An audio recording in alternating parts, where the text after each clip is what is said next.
Doctor Baba Saheb Ambedkar open university.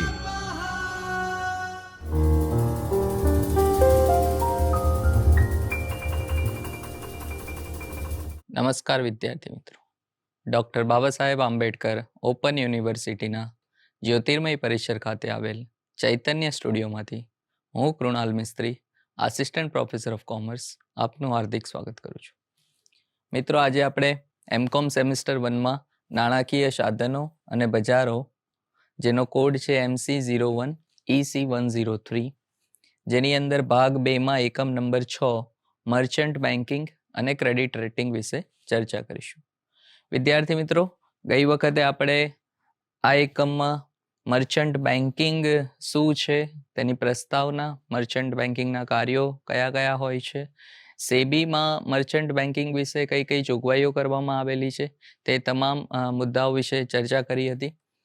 આજે આ જ એકમનો જે બીજો ભાગ છે, જેની અંદર ક્રેડિટ રેટિંગ વિશે સમજાવવામાં આવ્યું છે, તેના વિશેની ચર્ચા લઈશું. તો ક્રેડિટ રેટિંગનો ઉદ્ભવ કઈ રીતે થયો અને ક્યારથી થયો તેના વિશેની ચર્ચા સૌપ્રથમ આપણે કરીશું. ત્યારબાદ ભારતમાં ક્રેડિટ રેટિંગનો વિકાસ કઈ રીતે કરવામાં આવ્યો અને ક્યાંથી તેની શરૂઆત થઈ તેના વિશેની ચર્ચા આજે લઈશું. ત્યારબાદ ભારતની જે ક્રેડિટ રેટિંગ એજન્સી છે તેના અંગે સેબીની માર્ગદર્શિકામાં શું લખેલું છે, તો તે માર્ગદર્શિકા આપણે સમજીશું. અને ત્યારબાદ ભારતમાં જે ક્રેડિટ રેટિંગ છે તેનું ભવિષ્ય અને પડકારો કયા કયા છે તેની અંદર, તેના વિશે જોઈશું. તો આ અલગ અલગ મુદ્દાઓ વિશે આપણે ચર્ચા કરીશું. સૌ પ્રથમ ક્રેડિટ રેટિંગ, એનો ઉદ્ભવ કેમ થયો એની પ્રસ્તાવના સમજી લઈએ. તો ક્રેડિટ રેટિંગ એ એક નાણાકીય સેવા છે, બરાબર. ક્રેડિટ રેટિંગ કેમ કરવામાં આવે છે, તો કોઈ પણ કંપનીની જે શાખ મૂલ્યાંકન છે, બરાબર, ક્રેડિટ રેટિંગનું જે આપણે ગુજરાતી કરીએ તો તે શાખ મૂલ્યાંકન થાય. એટલે આ એક પ્રકારની નાણાકીય સેવા છે કે સામાન્ય રીતે નાણાકીય મિલકતો એ ખૂબ જ ગૂંચવાળા ભરેલી અને પડકારજનક જામીનગીરી છે, બરાબર. જે પણ નાણાકીય મિલકતો કંપની પાસે હોય છે તે એક પડકારજનક છે અને તેથી તેનું મૂલ્યાંકન કરવું એ ખૂબ અઘરું હોય છે, બરાબર. કારણ કે ગૂંચવાળા ભરેલી હોય, પડકારજનક જામીનગીરી છે, એટલે એનું મૂલ્યાંકન પણ અઘરું થઈ જાય છે. તો નાણાકીય મિલકતો એટલે કઈ કઈ મિલકત, તો તેમાં શેર આવે, ડિબેન્ચર આવે, સર્ટિફિકેટ, જેનું સંચાલન ડીમેટ એકાઉન્ટ દ્વારા થતું હોય છે. અને આ જામીનગીરીથી જે જામીનગીરી બહાર પાડનારની સામાયિક વ્યાજ ચૂકવણી જે છે અને પાકતી મુદતે નાણાં પરત કરવાની જે ક્ષમતા છે તે દર્શાવવામાં આવે છે. કારણ કે જે પણ જામીનગીરી બહાર પાડી છે તો તે જામીનગીરી ઉપર વ્યાજ ચૂકવવામાં આવતું હોય, ડિવિડન્ડ ચૂકવવામાં આવતું હોય. શેર બહાર પાડ્યા હોય તો તેના ઉપર ડિવિડન્ડ કંપની ચૂકવતી હોય છે. તો આ જે વ્યાજ અને ડિવિડન્ડની ચૂકવણી છે, અને સાથે સાથે ડિબેન્ચર જે બહાર પાડ્યા હોય, શેર બહાર પાડ્યા હોય, તો તેને ભવિષ્યમાં જ્યારે પરત કરવાના આવે તો તે પરત કરવાની ક્ષમતા કેટલી છે તે દર્શાવવા માટે આપણે ક્રેડિટ રેટિંગનો આપણે ઉપયોગ લેતા હોઈએ છીએ. એટલે શાખ ક્રમાંકન જે સેવાનો મુખ્ય હેતુ શું છે, તો તે મુખ્ય હેતુ જામીનગીરી બહાર પાડનારાના જોખમને દૂર કરવા અથવા તો ઘટાડવાનો છે, બરાબર. જે પણ કંપની જામીનગીરી બહાર પાડે છે તે જોખમને દૂર કરવાનો અને ઘટાડવાનો છે. ક્રેડિટ રેટિંગ ત્યારે ખૂબ જ જરૂરી બને છે જ્યારે દેવાના સ્વરૂપે ભંડોળ ઊભું કરવાનું હોય, બરાબર. વધારે પડતું જ્યારે ભંડોળ આપણે દેવા સ્વરૂપે લાવતા હોય, એટલે ડિબેન્ચર બહાર પાડીને લોન તરીકે લાવતા હોય, તો તે વખતે ક્રેડિટ રેટિંગ એ ખૂબ મહત્વ ધરાવતું હોય છે. અને સેબીની માર્ગદર્શિકા મુજબ ભારતમાં દેવા સાધનો જેવા કે કોર્પોરેટ ડિબેન્ચર્સ, બોન્ડ જે લાંબા ગાળાના હોય, કોમર્શિયલ પેપર્સ જે ટૂંકા ગાળા માટે હોય છે, એનું ભંડોળ વધારવું હોય તો ક્રેડિટ રેટિંગ એ એજન્સી પાસેથી ક્રેડિટ રેટિંગ ન મળે ત્યાં સુધી દેવા ભંડોળ વધારી શકાતું નથી. એટલે જ્યાં સુધી આ સંસ્થા જે કંપનીને ક્રેડિટ રેટિંગ નથી આપતી તો તે પોતાનું દેવા ભંડોળ વધારી શકતી નથી. એટલે દેવા ભંડોળ જો વધારવું હોય તો તેને પોતાનું રેટિંગ કરાવવું પડે. અને આ રેટિંગના ઉપયોગની જે મર્યાદામાં ઉપયોગ કરી લેવાનો હોય છે, બરાબર. જે પણ રેટિંગ મળે એ પ્રમાણે તેનો ઉપયોગ થઈ શકે. તો આ ક્રેડિટ રેટિંગ જે પ્રસ્તાવના આપણે જોઈ.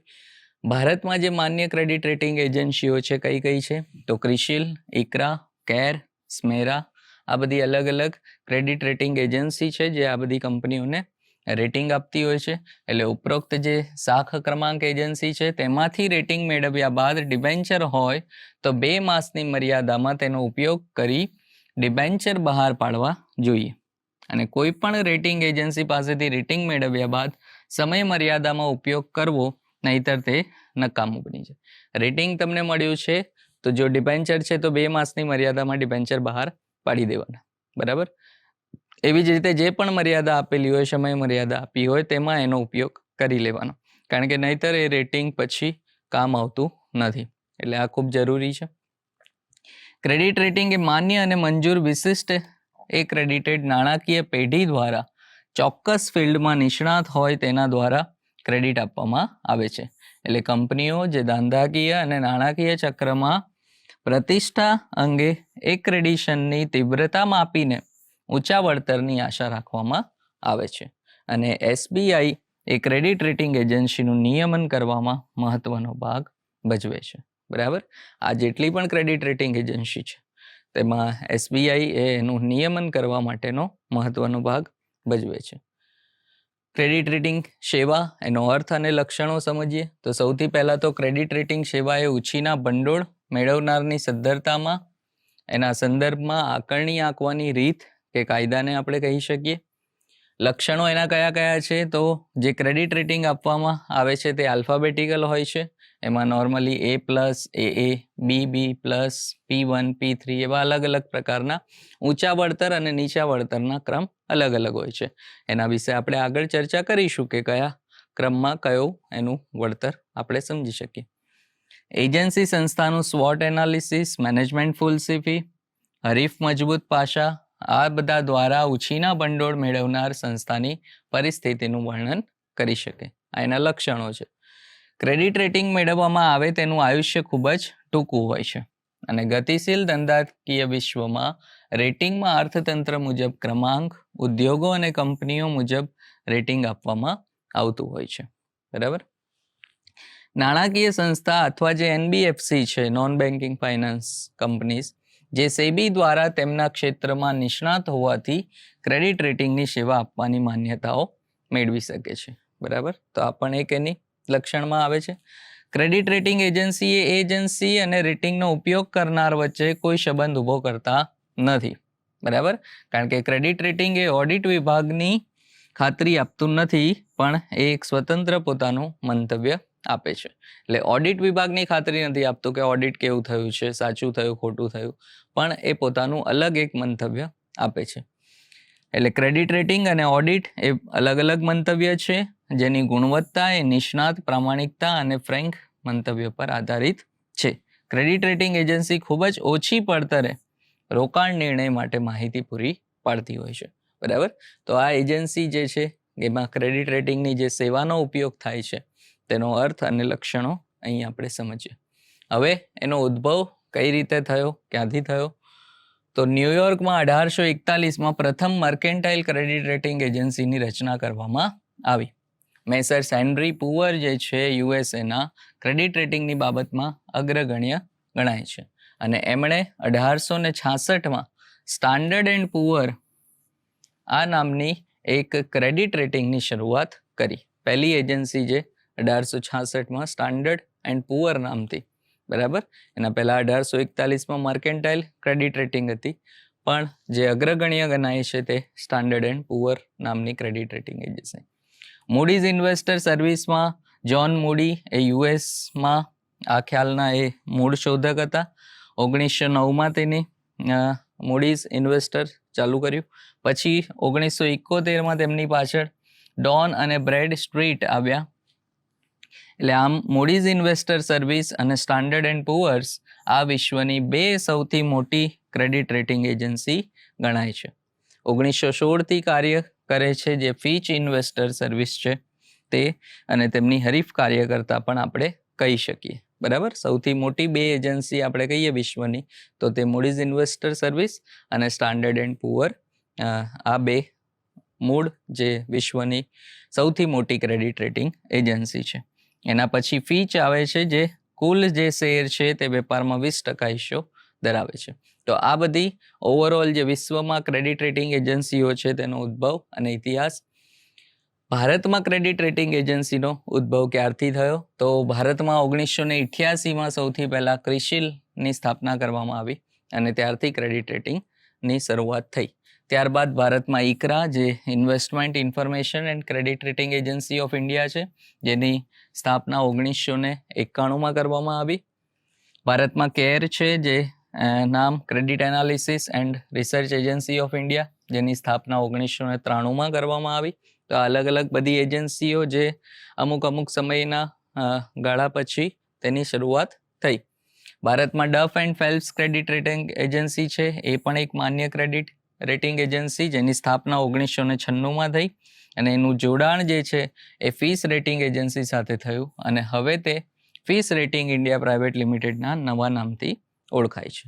બરાબર. ત્યારબાદ ભારતમાં જે પાંચમી એજન્સી થઈ 2008માં, જે બ્રિકવર્ડ રેટિંગ, જેની સ્થાપના કરવામાં આવી, જે મુખ્યત્વે IPOs જે છે, CDs, NCD અને કાયમી જે બોન્ડ્સ છે, આ બધાની રેટિંગ અંગેની સેવા આપતી હોય છે. ત્યારબાદ 2011માં સ્મેરા, એટલે small and medium enterprise rating agency of India limited, એની રચના કરવામાં આવી અને આંતરરાષ્ટ્રીય ક્ષેત્રે 1900માં જે મૂડીઝ ક્રેડિટ રેટિંગ એજન્સી છે, તેની રચના કરવામાં આવી હતી. બરાબર. તો આ બધી જે ભારતમાં મુખ્યત્વે ક્રેડિટ રેટિંગ એજન્સી છે, તે ક્રેડિટ રેટિંગ એજન્સીનો મુખ્ય 3 ભાગમાં કામ વહેંચાઈ શકે. સૌથી પહેલું નાણાકીય સાધનો અને એનું રેટિંગ કરે. નાણાકીય સાધનોમાં પણ બોન્ડ રેટિંગ આવી શકે, ઇક્વિટી રેટિંગ હોય, ટૂંકા ગાળાના જે સાધનો છે તેનું રેટિંગ કરવામાં આવે. ગ્રાહક રેટિંગ, જેમાં સોવરિંગ ક્રેડિટ કરવામાં આવે છે અને ત્યારબાદ નાણાં લેનારનું રેટિંગ કરવામાં આવતું હોય છે, એટલે બોરોવર રેટિંગ. તો આ બધા અલગ અલગ પ્રકારના રેટિંગ જે આ એજન્સીઓ કરતી હોય છે. ભારતની જે ક્રેડિટ રેટિંગ એજન્સી છે, તેના અંગે સેબીમાં કઈ માર્ગદર્શિકા આપેલી છે? તો ભારતમાં સેબી દ્વારા 1999માં ક્રેડિટ રેટિંગ એજન્સી અંગેના નિયમો દાખલ કરવામાં આવ્યા અને જેની અંદર શાખ ક્રમાંક એજન્સી, એટલે ક્રેડિટ રેટિંગ એજન્સીની પ્રક્રિયામાં પારદર્શકતા જળવાઈ રહે એ હેતુમાંથી ઉદ્યોગો અને રોકાણકાર માટે સરળ બનાવી શકાય તે હેતુથી મુખ્યત્વે આ બધા નિયમો દાખલ કરવામાં આવ્યા છે. તો ભારતમાં જાહેર નાણાકીય સંસ્થાઓ, વ્યાપારી બેન્કો, વિદેશી બેન્કો કે જે ભારતમાં કાર્ય કરતા હોય, વિદેશી ક્રેડિટ રેટિંગ એજન્સીઓ અને ન્યૂનતમ જે 100 કરોડની ચોખ્ખી આવક ધરાવતી હોય એવી કંપનીઓ, સંસ્થાઓ જ માન્ય કે લાયક ગણાય છે. બરાબર. આવી જ કંપનીઓ, સંસ્થાઓ જે માન્ય અને લાયક ગણાશે. તો આ એક નિયમ છે. બીજું, ક્રેડિટ રેટિંગ એજન્સીઓ જેમનું ઓછામાં ઓછું નેટવર્થ કેટલું હોવું જોઈએ? 5 કરોડ હોય. બરાબર. તો આ પણ એક એનો નિયમ છે. ત્યારબાદ ક્રેડિટ રેટિંગ એજન્સી એ પ્રમોટર દ્વારા બહાર પાડેલ ઇસ્યુનું રેટિંગ કરતી નથી. પ્રમોટર કોઈ ઇસ્યુ બહાર પાડે તો તેનું રેટિંગ આ એજન્સી નહીં કરે. બરાબર. પ્રમોટર્સના કર્મચારી, ડિરેક્ટર, ચેરમેન અથવા ડાયરેક્ટર જો ગૌણ કંપનીમાં સભ્યો હોય તો રેટિંગ એજન્સીઓને તેની જોડાણવાળી કે ગૌણ કંપનીનું રેટિંગ કરવાની મંજૂરી આપતી નથી. બરાબર. એટલે પ્રમોટર્સના જે પણ કર્મચારી, ડિરેક્ટર્સ કે કોઈ ચેરમેન આ રેટિંગ એજન્સીઓની સાથે જોડાયેલા હોય અથવા તો ગૌણ કંપનીનું તેની રેટિંગ કરવાની પરમિશન આપતા નથી. રેટિંગ એજન્સીઓના પ્રમોટર જેમનો રેટિંગ એજન્સીમાં 10% કે વધુ ભાગ હોય તેમના નાણાકીય સાધનોનું કે જામીનગીરીનું રેટિંગ આ એજન્સી કરી શકતી નથી. બરાબર. કોઈ પણ રેટિંગ એજન્સીનો પ્રમોટર કે જેનું આ રેટિંગ એજન્સીમાં 10%થી વધુ ભાગ હોય તો પછી એના કોઈ નાણાકીય સાધન કે જામીનગીરીનું ત્યાં રેટિંગ કરી શકશે નહીં. એ એજન્સી નહીં કરી શકે, એણે બીજી કોઈ એજન્સી પાસે કરાવવું પડશે. જો એજન્સીઓ કોઈ પણ શરત આપવામાં નિષ્ફળ જાય અથવા તો કાયદાની કોઈ પણ જોગવાઈઓનો ભંગ કરે, રેટિંગ એજન્સીઓએ આપેલું રેટિંગ ખોટું સાબિત થાય તો સેબીનું પ્રમાણપત્ર રદ કરવાની તથા તે એજન્સીને દંડ કરવાની પણ સત્તા છે.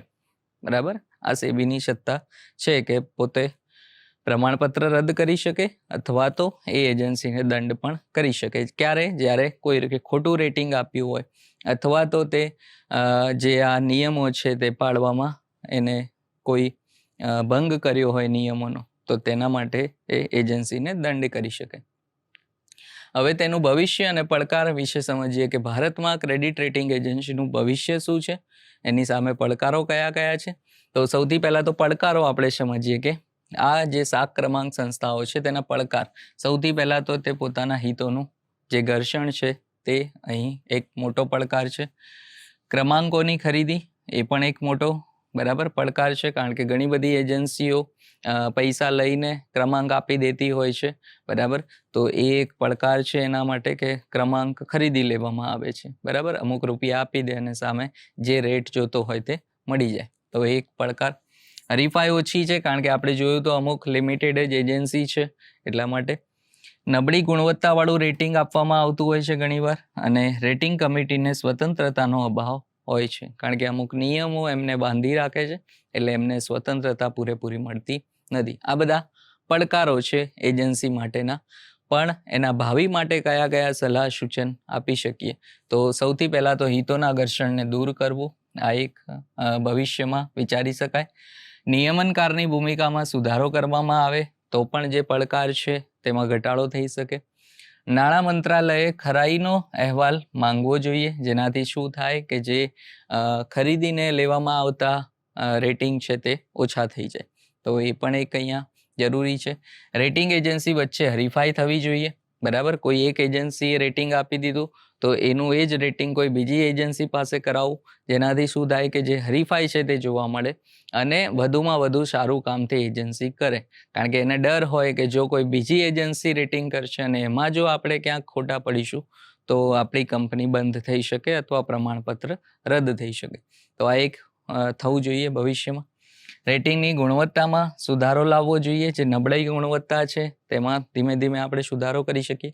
એક જ પક્ષકાર માટે અલગ અલગ રેટિંગ એજન્સીઓ તેમના મંતવ્યો જણાવવા જોઈએ. જેમ આપણે ઉપર ચર્ચા કરી કે 2 અલગ અલગ એજન્સી છે, તો બંને એજન્સી તે કંપનીનું રેટિંગ કરશે, જેનાથી ખ્યાલ આવે કે બંને સિમિલર રેટિંગ આપે છે, સરખા આપે છે કે અલગ અલગ આપે છે, અને એમના મંતવ્યો જાણી શકાય કે ક્યાં કઈ ખોટ ત્યાં છે.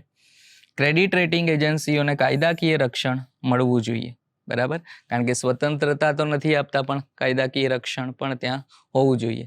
અને રેટિંગ એજન્સીમાં રોટેશન થવું જોઈએ બરાબર. એકની એક એજન્સી પાસે તમે કરાવતા રહો રેટિંગ, તો પછી ત્યાં શું થઈ જાય કે સમાધાન કરી મીન્સ એ રેટિંગ એજન્સી જોડે આપણે રેટિંગ ખરીદીને પણ સારો એવો રેટિંગ લઈ શકીએ. એટલે એ એજન્સીનું રોટેશન થવું જોઈએ બરાબર. તો આ બધા તેના પડકારો અને જે સલાહ સૂચન છે ભવિષ્ય માટેના તે આપણે અહીં ચર્ચા કરી.